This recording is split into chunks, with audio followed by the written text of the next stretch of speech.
Good afternoon, everyone. Welcome to the webinar, Success Stories Integrating Entrepreneurship in ABE, ESOL programs.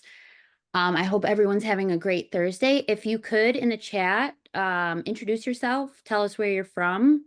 And now I'm going to turn it over to our great team of presenters and Dr. Cheryl Ayers. Thank you so much. All right, well, welcome everyone. We have been preparing this webinar for a couple months, so we are super excited to be with you this afternoon. Thanks for taking time out of your day to join us. So today we are here mostly thanks to COABE. When I approached COABE with this institute 4 years ago, we are now in our fourth annual cohort of adult educators. They were on board immediately. I want to give Sharon Bonnie a special shout out just because she saw the importance of entrepreneurship right away. So without COABE, we would not be here today for this webinar. So thank you, COABE. We have 3 objectives. Of course, 1 hour is going to fly by, and we have 4 presenters, so we each have about 15 minutes. We are going to first learn about the Online Entrepreneurship Institute, and I'll give you some more information about the culminating credential, which is the U.S. Entrepreneurship Certification Examination. And then I'm super excited to turn it over to 3 rock star adult educators from around the country who are institute graduates. And they have created their own entrepreneurship program specifically for ABE, ELL adult learners. And they will share some of their successes. And then you will get a Google Drive folder full of instructional resources to get you started thinking about how you might integrate entrepreneurship into your own programs. And I'll share that at the end. If you would please put your questions in the chat box, and we'll just wait until the end and we'll be monitoring those questions, and hopefully we'll be able to answer them shortly after 3 o'clock Eastern time. Okay, so here are the panelists. Again, my name is Dr. Cheryl Ayers. I wear a lot of different hats in our innovation and gig economy. My primary day job is at Virginia Tech. I am the founder and director of the U.S. Economic Empowerment Project, which is what brings you the institute and the exam and some other programs. I'm actually an educational consultant and work with other national organizations in addition to COABE, but COABE secretively is my favorite. And then we have Lynn Thompson. She is the program manager at the International Institute of Minnesota. She'll be up second. And then Rania Khalil. She is the workforce development coordinator at Zaman International in Michigan. And then last but not least, Wendy Klatt is an ESL content specialist and instructor at Township High School District 113 in Illinois.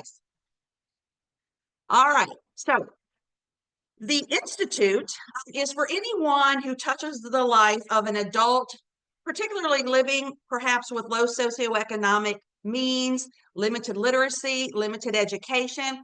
I do this institute for CTE high school teachers, for high school students as well, but they're 2 separate institutes. So you can take a look at the list of the different types of adult educators and service providers who have participated in one of the 4 COABE institutes historically. You can see anything from correctional education to Goodwill Industries to disability services, immigrant services. And so it really is kind of a melting pot of all adult education across the board. And that's what really makes it, I think, a rewarding and rich experience. And of course, if you choose to complete it successfully, meaning you turn in all the assignments, you get the certification from COABE as an entrepreneurship educator, which all 3 of the next speakers have done. Okay, so I'll be relatively brief. So I'm all about experiential learning. So essentially, you wear 2 hats in the institute. You wear your instructor hat or service provider hat, but then you also wear your student's hat, right? Because we know that rockstar teachers, which you'll be hearing from 3 of them, they are able to tweak their resources and their instruction in real time from the perspective of their students. And so what you do in the Institute is, yes, you learn the content, but you're also completing the assignments that I hope that you'll turn around with little to no prep time and use with your students. And so you're experiencing the andragogy of the resources, but you're learning the content as well. Because I mean, let's face it, I know I never was taught entrepreneurship, which is different than small business ownership, a lot of overlap, but in our innovation and gig economy, there is a difference. So you're looking at the resources that I hope you'll use with your students to learn the content. So hopefully it's a little less painful than a traditional semester course. And here's the exciting news. We know that employers now more than ever are asking for employees to have this entrepreneurial mindset, and we call that entrepreneurial. So I think we kind of stop short of realizing that entrepreneurship is not just about quitting your day job or starting a side hustle, and it certainly is that, but it's also about preparing the workforce to work for someone, but in a way that's no longer cookie cutter, right? We as employers want employees who are also innovative problem solvers. And COVID was a good test of that, right? There were businesses that could turn on a dime because they were able to reinvent themselves. And then there were businesses that couldn't. So the entrepreneurial mindset, again, has been cross-referenced with what employers say they want in new hires. And you can just quickly take a look at this list of what we consider the entrepreneurial mindset, things from problem solving, curiosity, persistence, self-reliance, initiative, growth mindset. The list goes on. And this is the beauty of entrepreneurship in terms of lifting people out of their often impoverished circumstances, which some of you may work with that population, is these same entrepreneurial skills are required for Life 101, right? Improving your situation, or if you live in a rural area, making that area more accessible to its citizens so that they don't move away, so that that area has better economic development and growth. And so it's just, and of course I'm highly biased, but I just think it's a wonderful Life 101, not to mention workforce development. And then you equip them to actually start a business on the side, whether it's retirement or if they just need to make some more money, right? We can't always work more hours. And sometimes it's about starting something on the weekends or in the evenings that you really enjoy.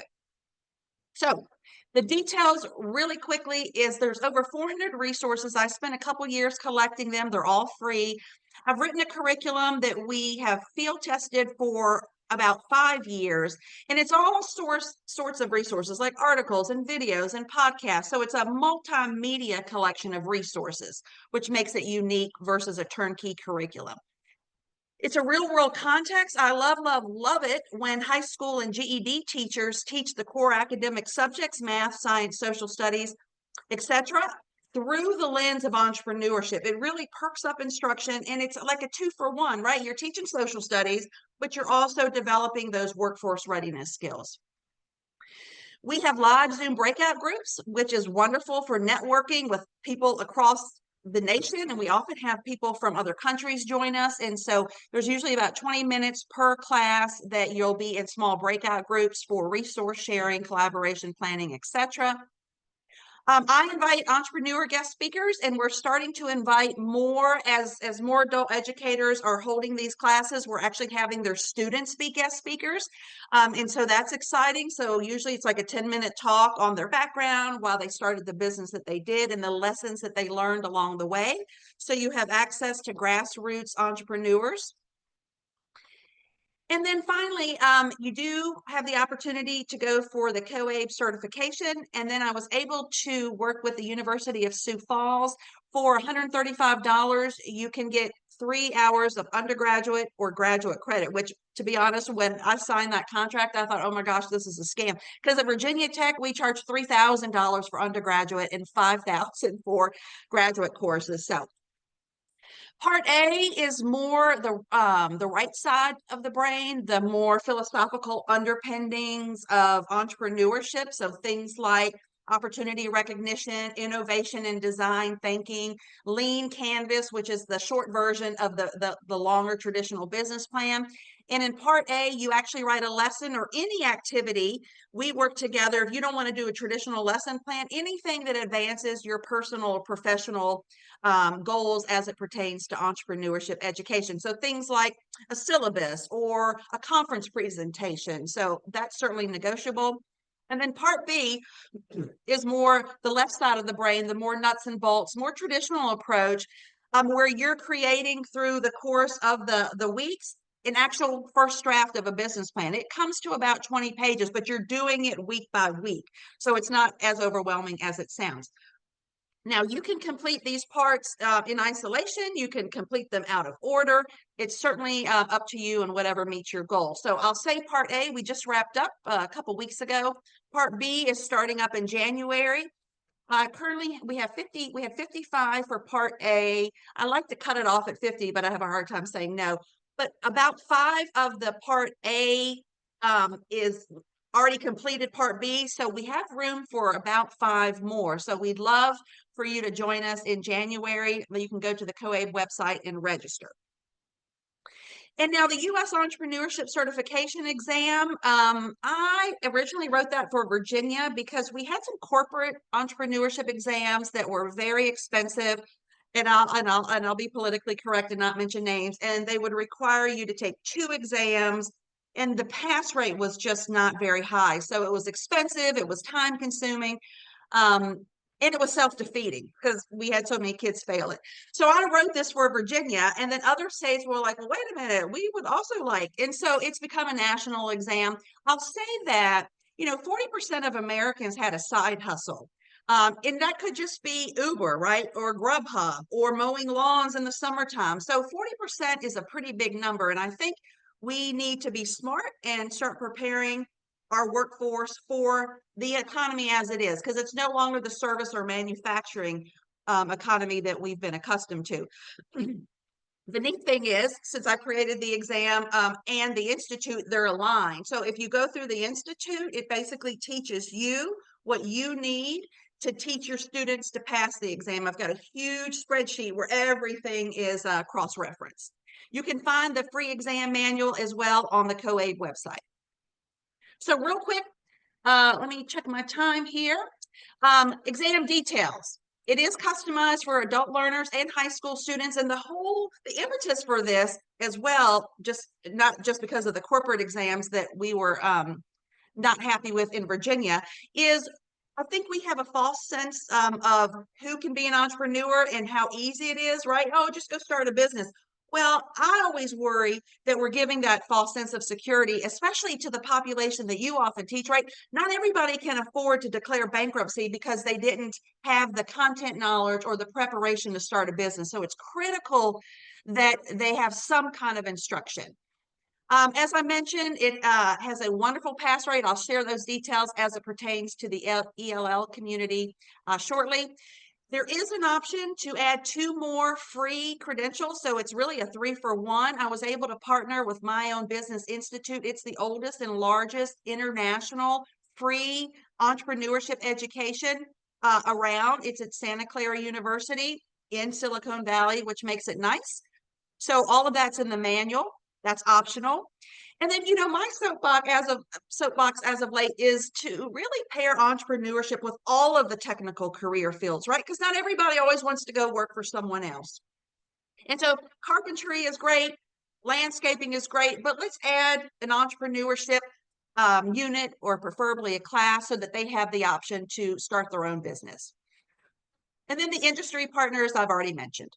So here you can see for the ABE ESOL average score on the exam is 84%. And I've given you a little bit of a teaser with these pictures because our next speakers will share more about their program.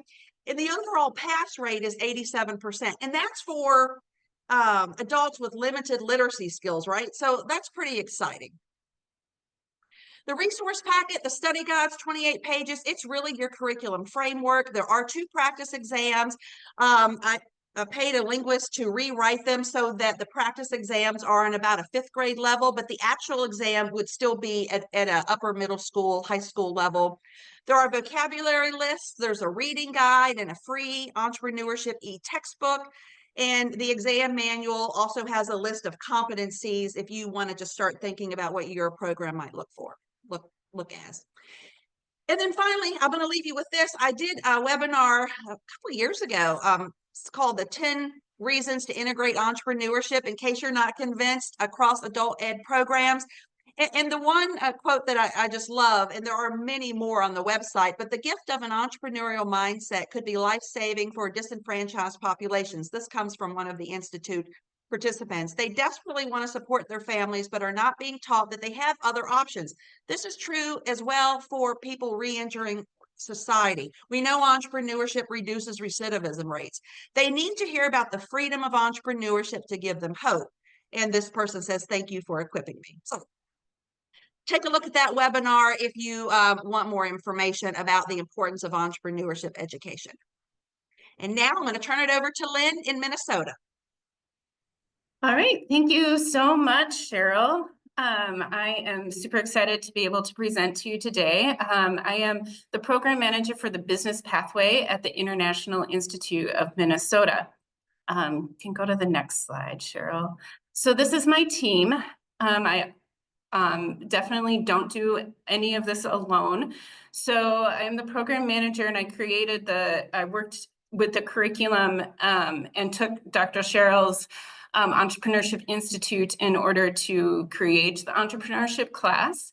And then Mohammed is our instructor, so he teaches the entrepreneurship class, and Carrie is our business navigator. So she works really closely with the class as they are going through the training, and then also continues to work with them after they finish the class to connect them to resources and help them to continue to develop their business plan and help overcome any other barriers or obstacles they might have to starting their business. Go on to the next slide. So we've titled our class Intro to Entrepreneurship. And at the Instructional Institute, we serve adult learners who are born outside of the US. And so those are the basic eligibility requirements for our class.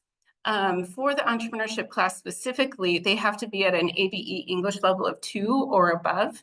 And we also have them pass a Google Docs assessment, just simply because we don't have the time in the class to teach the computer skills that they will need in order to be successful in the class and going through all the content. So we want to make sure they have those skills as a baseline. They all need to be adults, 18 or older, and able to attend all the classes. So we really want our students to be committed to the class, and there's a lot of content. And so we say you can't really even miss 1 or 2 classes because it's a lot. And then we want to have students who are ready to start a business or have an idea that they want to develop more, or maybe they already have a small business. And we have several of our students who have that already, and they just are stuck, or they need to develop it more, and they just don't know where to go to continue to grow their business. So the way we structured our program, we meet 2 days a week, and that's how it was originally developed, as an 8-week class that met 2 days a week for 3 hours each day. And that has worked well. We started our class in January of 2024, and since then we've had 3 cohorts. So we've learned a lot throughout this year, and what works and what doesn't work. The 2 days a week worked really well, but we also found that students wanted shorter amount of time and on the weekends as well. So in 2025, we're going to offer 2 cohorts that are going to meet on Saturdays. So there'll be 5 Saturdays in a row for 5 hours each Saturday. So we're going to see how that works. And students were also asking for a hybrid option. So we're going to try that as well. We really still feel like the in-person is the best way to teach this content. It's a very hands-on class, and there's a lot of collaboration amongst the students and the teachers and the instructive staff. So that's kind of how we've been able to structure it so far. Go on to the next slide. So the academic content, my big goal in this was to create an IET, so the integrated education and training. And so making sure that we were covering all the academic content and teaching the students English, reading, writing, speaking, and listening throughout the whole time. We also chose to focus on the writing of a business plan. So the main objective for students when they complete this class is that they have some form of a business plan. It may be a very basic rough draft, and that's okay, but we want them to know all the parts that are included in the business plan. And we take those different parts each week, and we have the students write them down. They get evaluated by the teacher. They have peer evaluation of their business plan. We also invite in guest speakers who are experts in some of these things. We have a digital marketing person who comes in and talks about market research. The financial statements is a big, difficult topic to teach and for our students to understand just the intricacy of all of it. And so we have guest speakers come in and talk about that. We actually have US Bank comes and talks about how to create a banking relationship with your for your small business. And we've had lots of other experts come in and talk about these different pieces. And like Cheryl said, I took the class in 2023, the Online Entrepreneurship Institute, and I had just a wealth of resources to draw on in being able to create this class.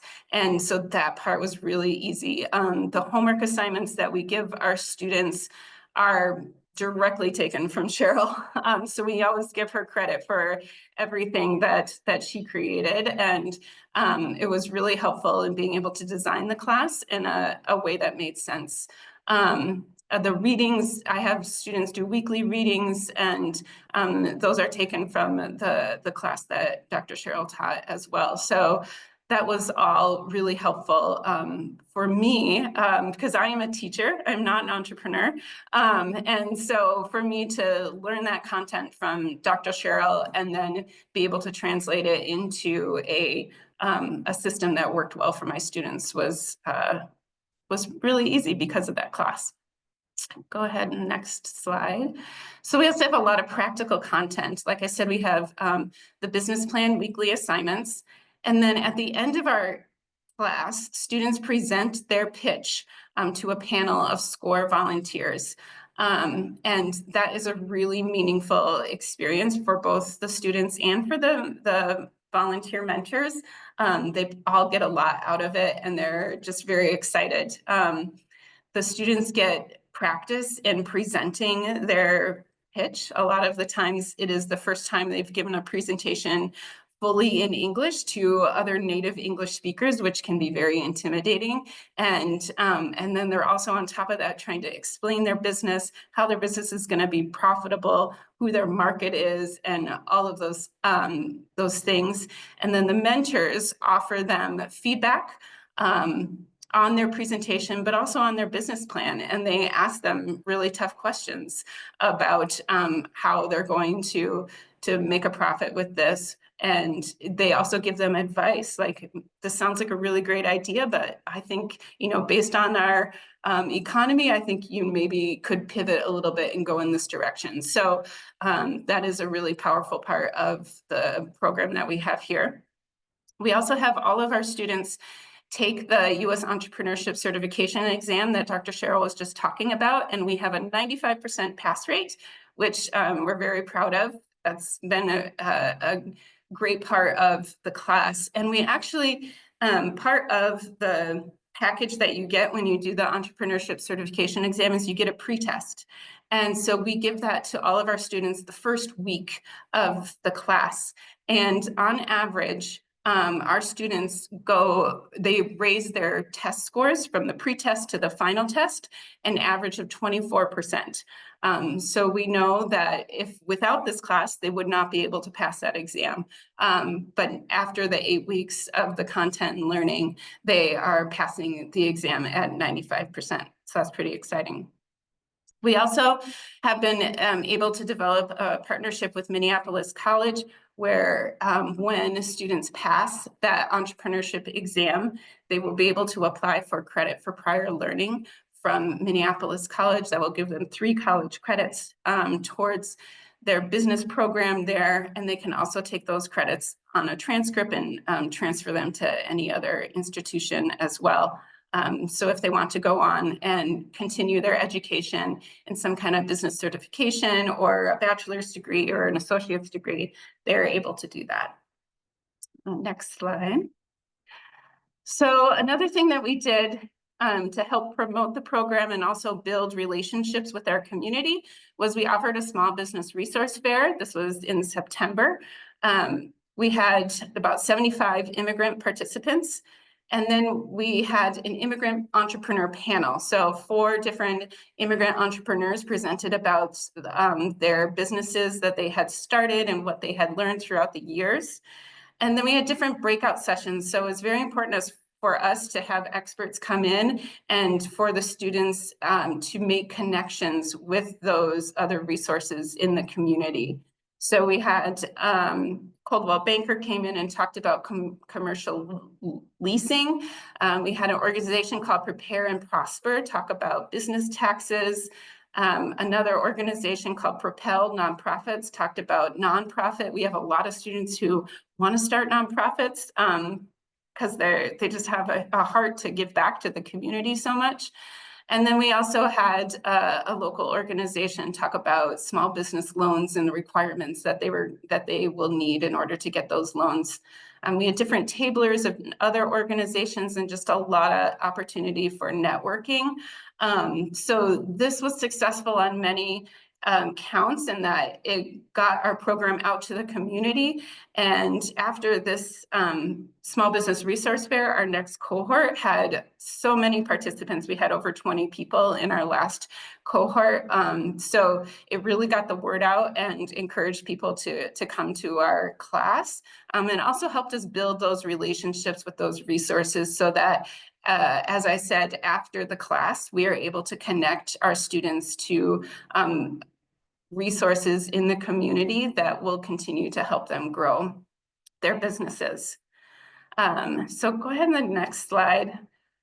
I'm just going to share a little bit about one of our graduates. His name is Manoj Yadav, and he came to us having already had a business.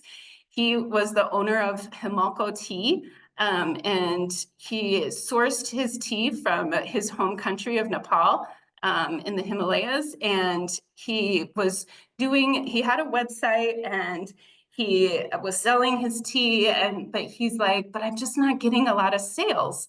And so he came to the class and just, soaked up all the information, just really dove into all of the assignments and was really excited to get all of these resources and things that he just didn't know before. And that's what we find with a lot of our students is that they have this strong desire to be entrepreneurs, and many of them have started their businesses, but they don't know how to grow, and they don't completely understand the marketing and the networking and all of the intricate pieces that it takes to be successful and to grow your business. So they may have like their community of people that they are serving or selling to, but how do they break out beyond that and scale their business a little bit bigger? So that is a quote from Manoj, and you can go to the next slide too. So he talks about these are all the things that he learned through the class. He learned business planning, networking skills, financial management, which is a huge part of our class. We talk about that so much. And then supportive environment, which I think is really key. I think students can take a class at a local community college or even a university about entrepreneurship, but if it's not in the setting where surrounded by other immigrants and English language learners, they don't often have the confidence to speak up or ask questions. And so we've really designed the atmosphere here to be really supportive for our students and allow them to ask the questions and break things down in ways that they will understand. And so that's, I think, a really big key to the success of our program. So Manaj is in the process of, he is completely redesigning his website. He's redone all of his packaging for his tea and is looking at his target market even more. He's actually working with another graduate of our program who has her own marketing business, and they are working together, and she's helping him on his marketing plan and implementing that. So that's just another place where the networking has been really successful. And we're excited to continue our program into 2025 and continue to grow and help people start those businesses. And so now I think I'm going to turn it over to Rania Khalil from Michigan. Hello, everybody. This is me, Rania Khalil. I am the Workforce Development Coordinator and Entrepreneurial Trainer from Zaman International. Next slide, please. Next slide. So the organization that I work for is a nonprofit organization that supports low-income women who come our way. We offer them basic needs, help them with their English as a second language, and also we offer skilled vocational training in order for us to elevate them from poverty and also help them become economically self-sufficient. Next slide, please.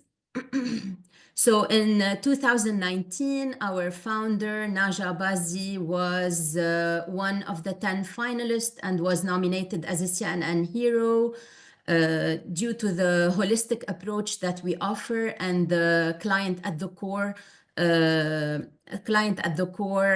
concept that we offer at our organization.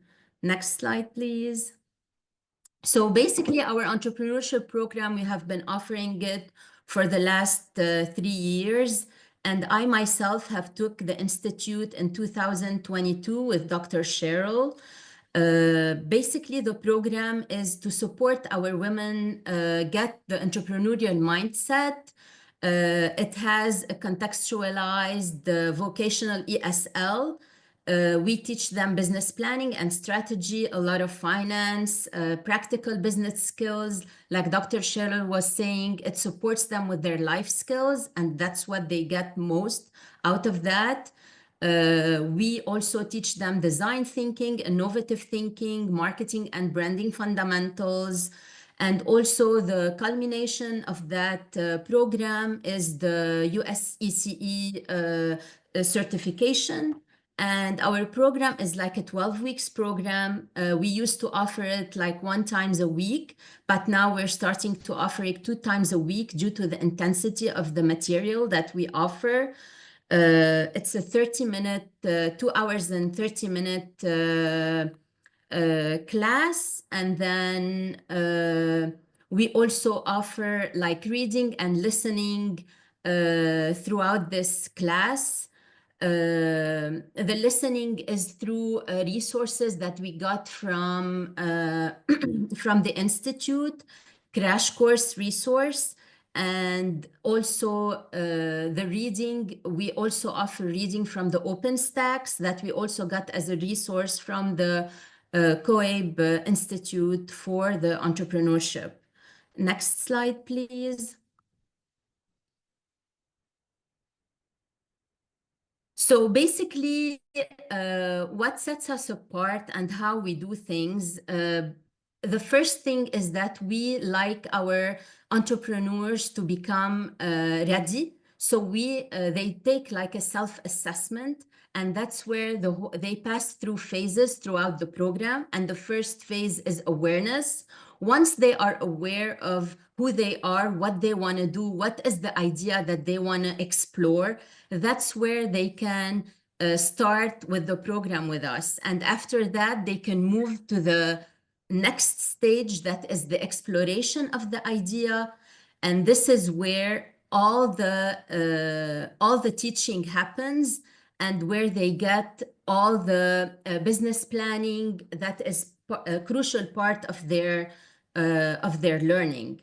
And once they move to the exploration stage, that's where they become ready through our pitch. We also our class also offer like a pitch at the end of their semester. It's the culmination of it's the capstone project of the whole program.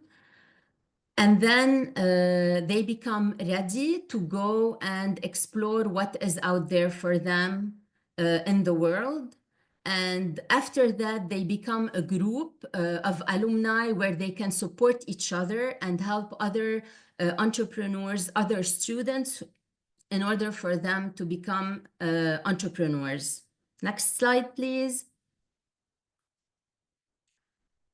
So what sets us apart is our approach is very holistic.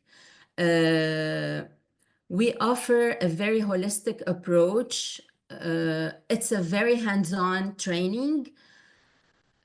It is also, our program is an approved pre-apprenticeship and a paid apprenticeship opportunity, a Department of Labor approved apprenticeship. We offer pre-employment opportunities and an employer trainer. We are also an employer training provider.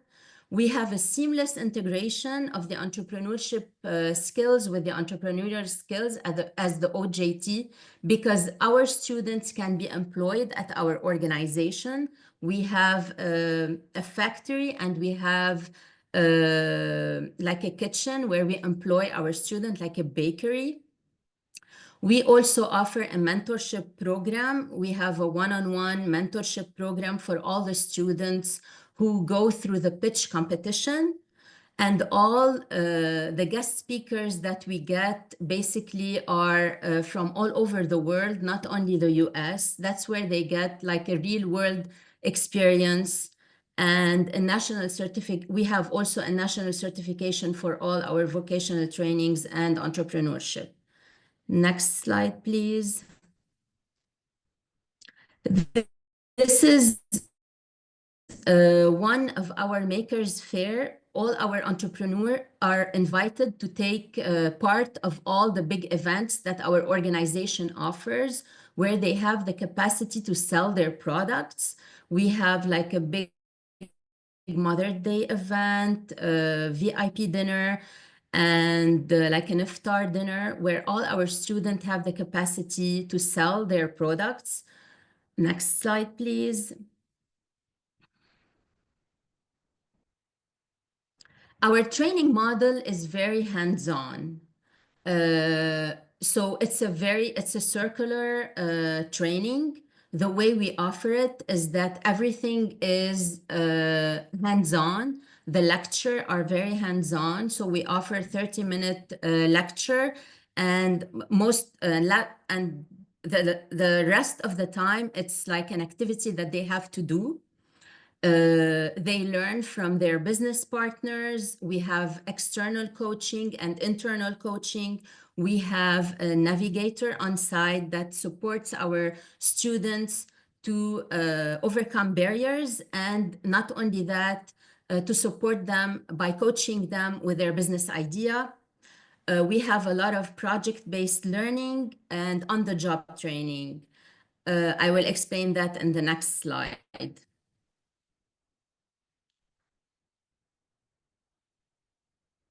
So the first thing when they learn from our business partners, this is a collaboration with Tracy Reese, Hope for Flowers.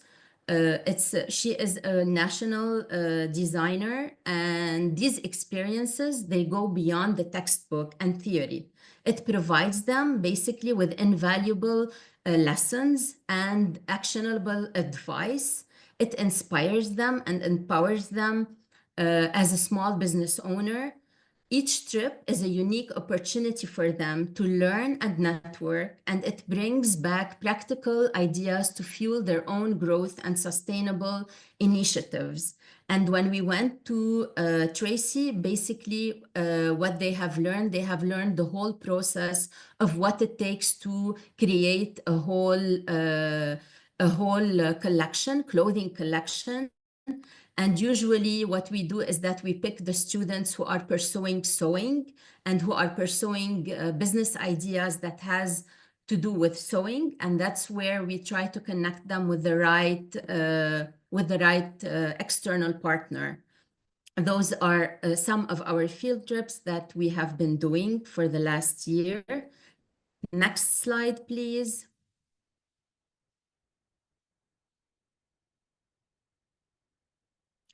And coaching from external partners, we also collaborate with other small business owners where they get firsthand from potential customers. They gain feedback from potential customers. It provides them with invaluable insight about the product appeal, the usability, and the market demand. This Makers Night was at McPherson Local in Michigan. And it was not only a showcase, it was a collaborative event that fostered creativity and encouraged networking and supported all our entrepreneurs in refining their offering based on a real-time responses from the community.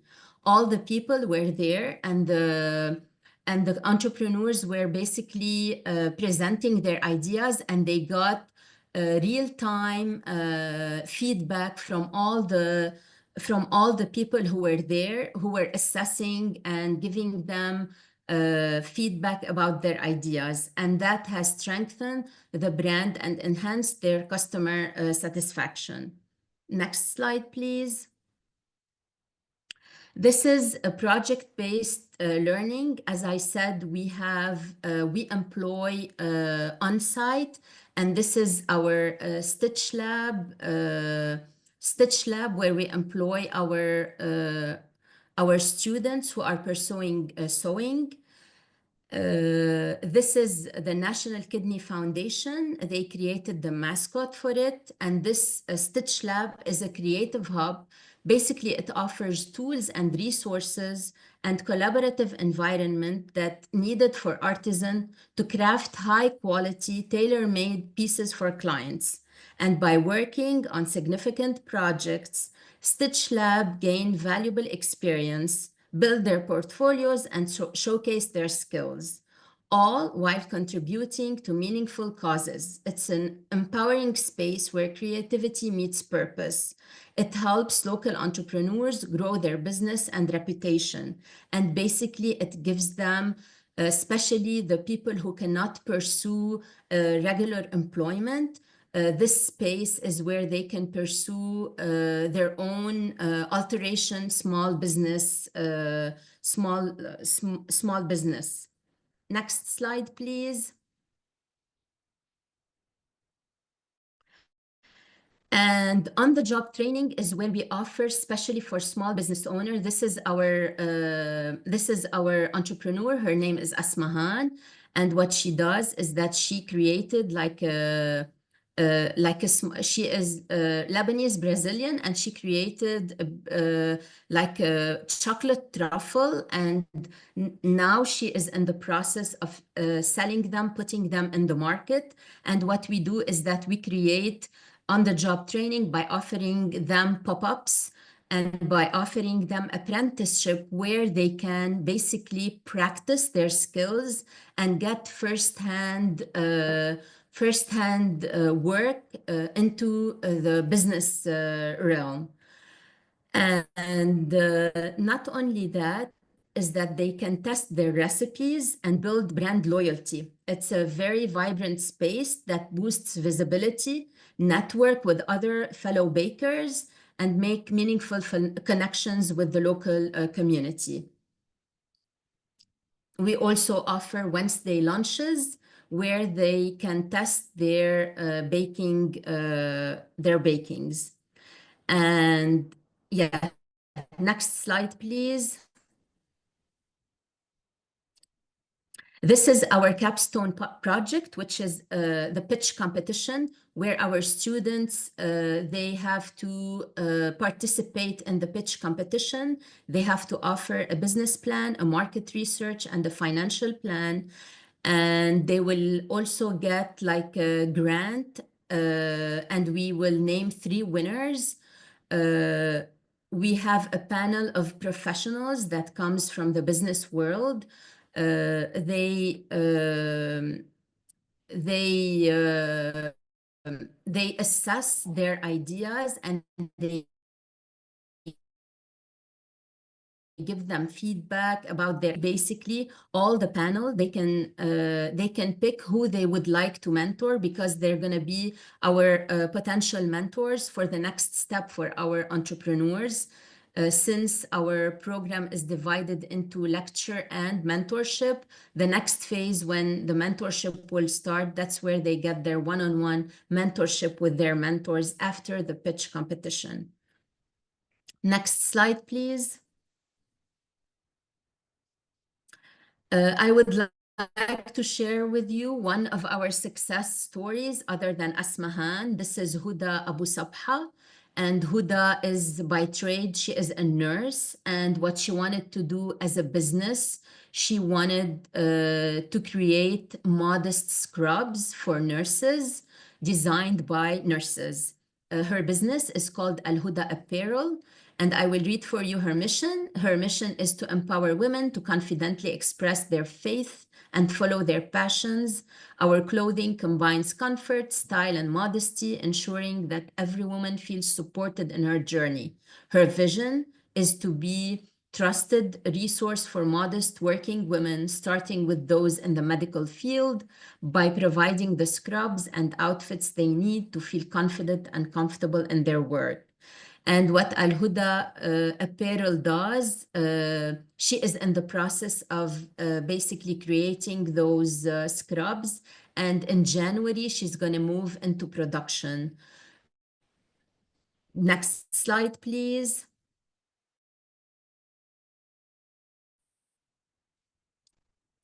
And this is a quote from Huda, who was also our second winner in the pitch competition. What Huda is saying is that the entrepreneurship class transformed her way of thinking.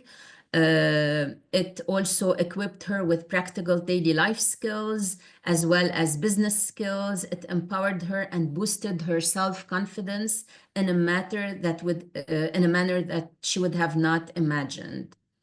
Next slide, please. And our alumni, they collaborate together and they work together to create like a collaboration among each other, like a cooperation, where they put together all their businesses and they create gift boxes to sell them in consignment stores. So this is all we graduated up until now around 20 entrepreneurs. And this is some of our entrepreneurs who collaborated together. We have an embroidery business, we have a jewelry business, we have a printing business, a spice, and a coffee business. They collaborated all together to put boxes together to sell them in consignment stores. Next slide, please. So the program is a transformative journey. That's what we got from our students. And ultimately, it gives them confidence to become leaders in their chosen field. Next slide, please. And if anybody would wish to follow our small business owners, this is their Instagram pages. Next slide, please. And at Zaman, nothing is impossible. This is our founder with our Arwa. She is the owner of Arwa's Corner, who does embroidery. Thank you. And I'll turn it over to Wendy. Thank you so much. Next slide, please. I am Wendy Klatt from District 113 Adult Education in Highland Park, Illinois. And I'm just going to go over some of actually the nuts and bolts of modifying the COABE Entrepreneurship Institute course that Dr. Ayers created for our adult ESL learners. As you've seen from the my two previous colleagues, how amazing their programs are, I'm just going to give a little more of a practical side. Next, please. So just to give you a little background before I talk about how I had to create this, the goal for, even though this is an entrepreneurship bridge course, our goal at our program was to have all the students take the U.S. Entrepreneurship Certification exam, and of course, to have the majority of them pass the exam. And the learner profile was that they all came from different linguistic backgrounds and various educational backgrounds. Some of my students are SLIFE, students with limited or interrupted formal education. Some of my students had high school diplomas, and actually some of my students had PhDs. So they were kind of all over the place linguistically and educationally. And even some of them, like I think Lynn and Rania had also mentioned, had been entrepreneurs or maybe had a company but didn't know how to grow it. And so that's why they came to the Entrepreneurship Bridge course in our program. But the common theme was, and I think this was like the program in Minnesota as well, that the students had to test at ABE 3 on the CASAS goals in order to enroll in the Entrepreneurship Bridge course. And the structure of our course, unlike the other two programs that you heard about, is ours was completely online. And while I think that being in person is always, awesome, and I was a little worried about the online format, it ended up being amazing for the students, and they just thrived in an online environment. So if any of you are attempting to do this online, I say go for it. It's wonderful. We met for 3 hours twice a week. So that's a total of 6 hours per week, giving 78 total instruction hours. And this course was 14 weeks in total. Next, please. The next slide, please. Great. And so when I design this, of course, I'm going to design this, as Dr. Ayers mentioned, about the 12 content areas that are being assessed on the U.S. Entrepreneurship Certification exam. And then I also knew that I wanted to use these awesome resources and assignments that I had learned in the COABE Institute.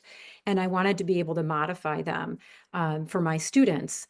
And as you can see here, so of the 14 weeks, kind of like the first week and the last week, I'm not addressing the content areas. I'm welcoming the students. We're building community. And then in the last weeks, we're kind of reviewing for the exam. But the other works are solely based on the content areas. Next slide, please.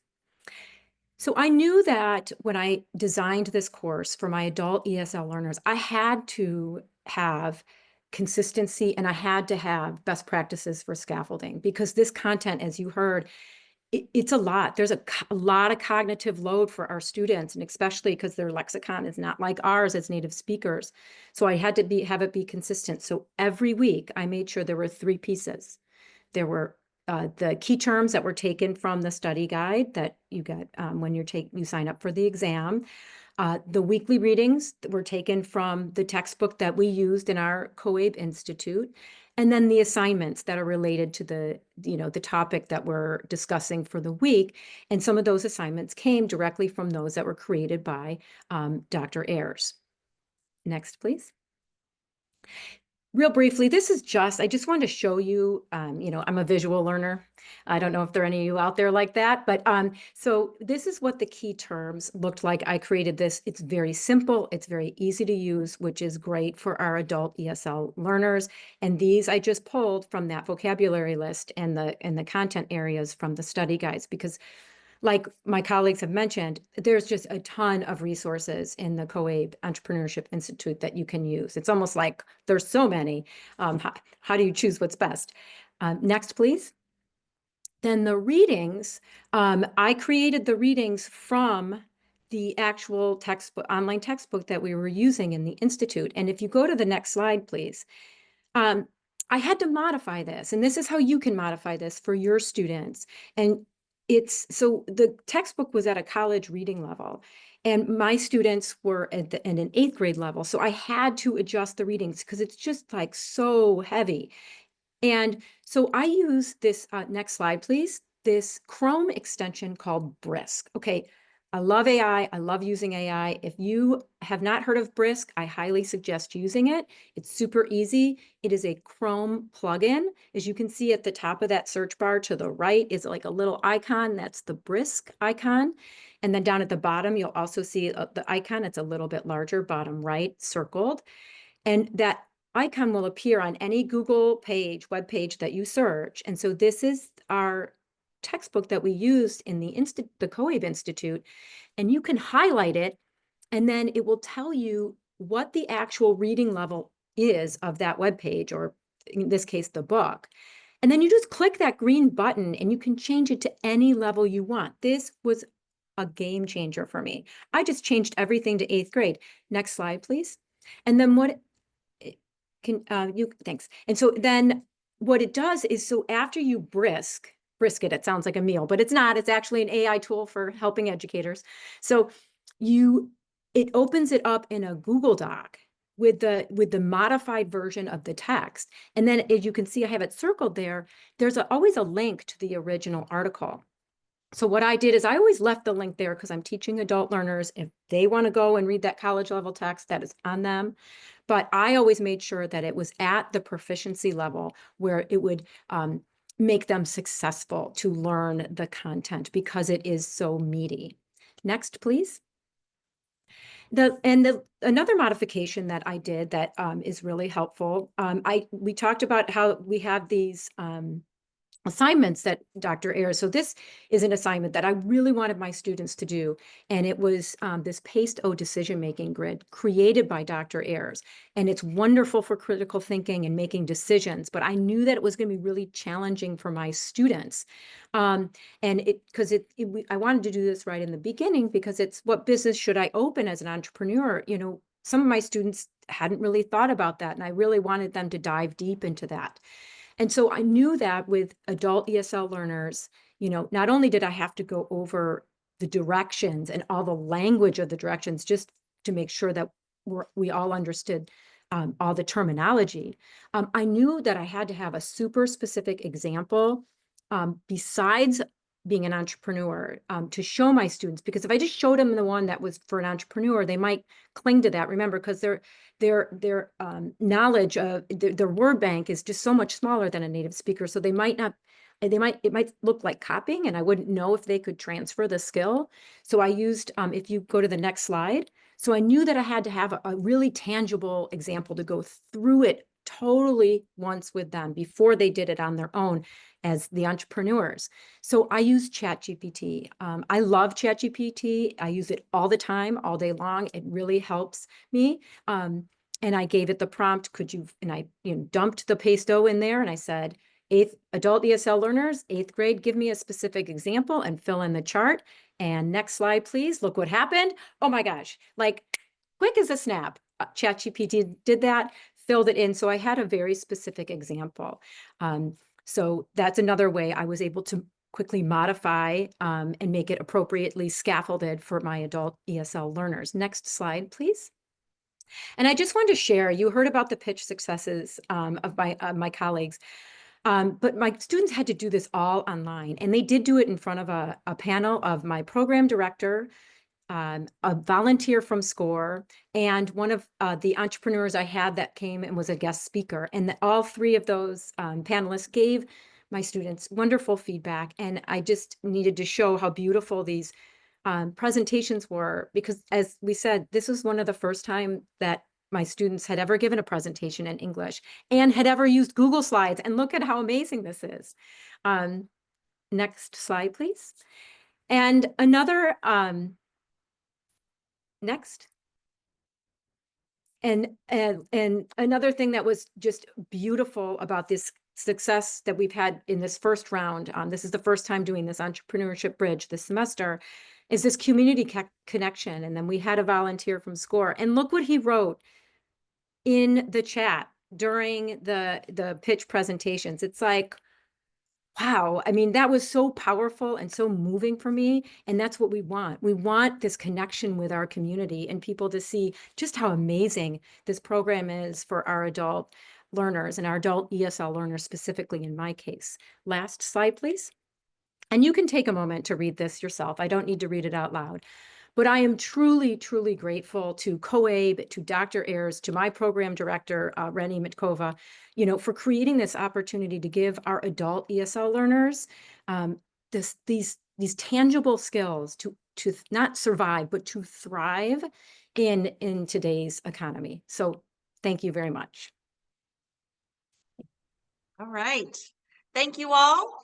I think we're right at 3 o'clock, so feel free to reach out to any of us. We're happy to stay around for a little while and answer your questions. Otherwise, I have put in the chat box the link to some of the resources for you to take a look at and start getting familiar with how you might integrate entrepreneurship in your program.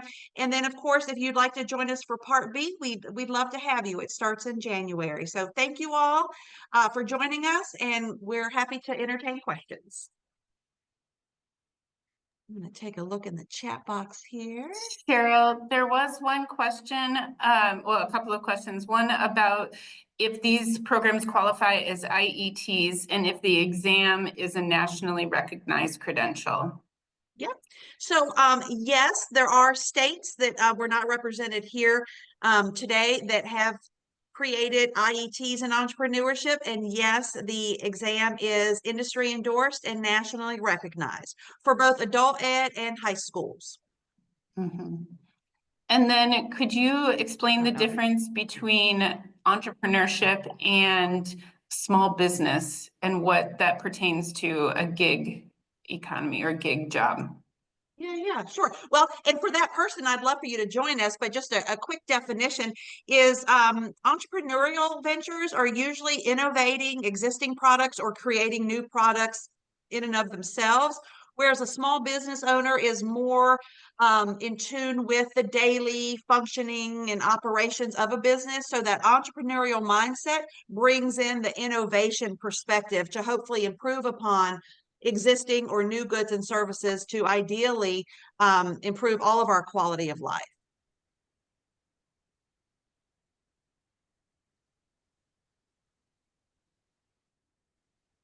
Any other questions? I'm looking through what assessment did the first program use? I'm not clear on what that's asking. Yes, the recording will be shared. I think COABE shares them out within 24 hours. I believe the slide deck is also included. So if he's talking about the assessment in Minnesota that we used, it was the entrepreneurship certification exam. Oh, maybe it was the Google Docs assessment that we used when having people come into the program. And that's through, it was through North Star Digital Literacy. Yep. Let's see. Bethany asks about the exam. So I am the creator of the exam that went through the 4-year process of getting it industry endorsed.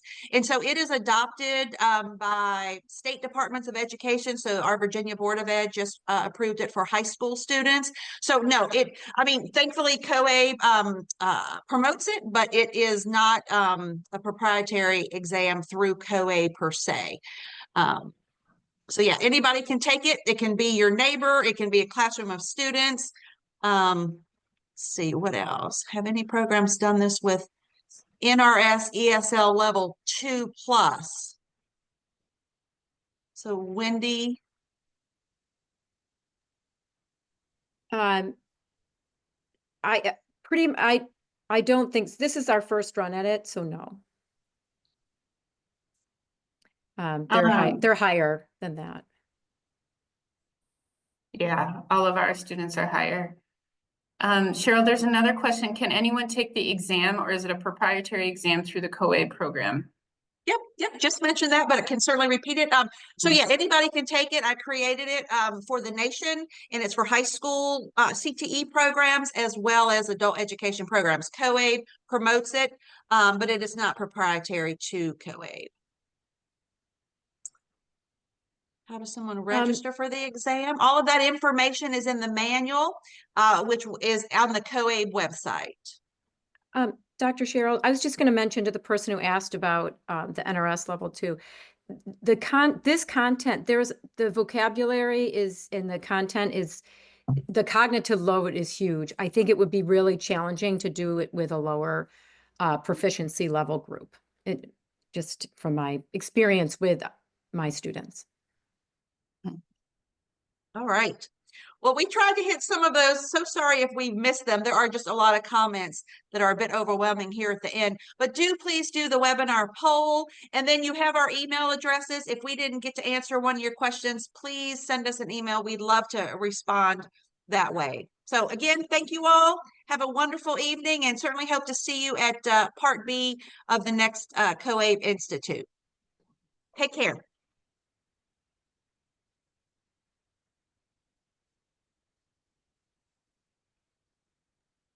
Thank you, everybody, for coming today. And thank you, Cheryl, Wendy, Lynn, and Rania. Have a great day.